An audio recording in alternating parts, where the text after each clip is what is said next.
जय श्री गणेशाय नमः। ऋषि पंचमी व्रत। ऋषि पंचमी व्रत भादव के महीने शुक्ल पक्ष की पंचमी को किया जाता है। यह व्रत केवल स्त्रियों को करना चाहिए। इस व्रत को करने वाली स्त्री के पाप कर्मों का दुष्प्रभाव खत्म हो जाता है और उनका भयंकर रजस्वला दोष भी छूट जाता है।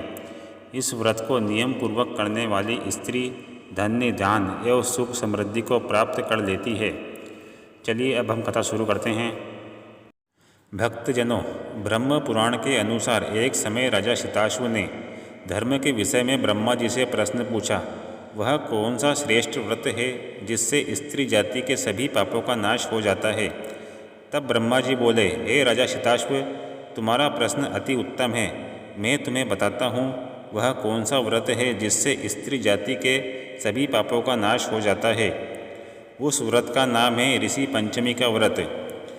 फिर ब्रह्मा जी बोले, राजा, मैं तुम्हें इसकी कथा सुनाता हूँ।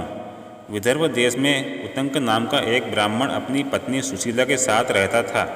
उसका एक पुत्र और उसकी एक पुत्री थी। उतंक ने अपनी पुत्री का विवाह किया, लेकिन थोड़े समय के बाद ही उसकी पुत्री विधवा हो गई।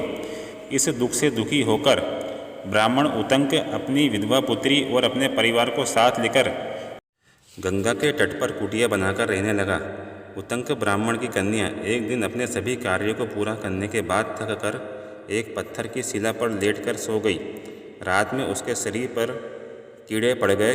उसकी माता ने जब अपनी पुत्री को देखा कि उसकी पुत्री के शरीर पर कीड़े पड़ गए हैं, तो वह अपनी पुत्री को तुरंत उठाकर अपने पति के पास ले गई। ब्राह्मण ने अपनी पुत्री को इस हाल में देखा तो ब्राह्मण को बहुत दुख हुआ।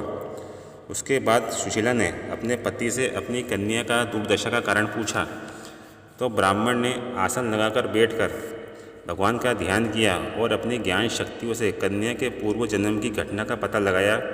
तो उन्होंने बताया कि पूर्व जन्म में कन्या ब्राह्मणी थी। इस कन्या ने रजस्वला काल में घर के बर्तनों को छू लिया था।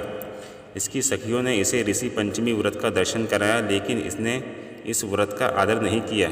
इसी के कारण इसके शरीर पर कीड़े पड़ गए हैं। फिर सुशीला ने अपने पति से पूछा, हमारी पुत्री इस दोष से कैसे मुक्त होगी? यह सुनकर ब्राह्मण उतंक बोले, हे सुशीला, हमारी पुत्री को इस दोष से मुक्त होने के लिए ऋषि पंचमी का व्रत करना होगा। यह व्रत भाद्रपद मास शुक्ल पक्ष की पंचमी को किया जाता है। पूजा के स्थान को शुद्ध करके आटे का चौका पूर ले। फिर मिट्टी से माता अरुंधति और सप्त ऋषियों की मूर्ति बनाकर स्थापना करे। मूर्ति को स्नान कराकर नैवेद्य, चंदन, धूप, दीप, फल, फूल, मेवा, मिष्ठान आदि सामग्री से पूजा करें और माता अरुंधति और सप्त ऋषियों से इस व्रत को सफल होने की प्रार्थना करें। फिर सप्त ऋषियों की आरती के बाद पूजा संपन्न करें। इस व्रत के प्रभाव से स्त्री जाति के सारे पाप नष्ट हो जाते हैं और सौभाग्य को प्राप्त कर अक्षय सुखों का भोग प्राप्त करती है। और ये कथा यहाँ संपन्न होती है। बोलो अरुंधति माता और सप्त ऋषियों की जय। भक्तजनों, इस कथा को लाइक करें और ज़्यादा से ज़्यादा इस वीडियो को शेयर करें ताकि और भी महिलाएं इस कथा का लाभ उठा सकें। और ऐसे ही धार्मिक और सामाजिक वीडियो को सबसे पहले देखने के लिए हमारे YouTube चैनल देश धर्म समाज को सब्सक्राइब करें। धन्यवाद।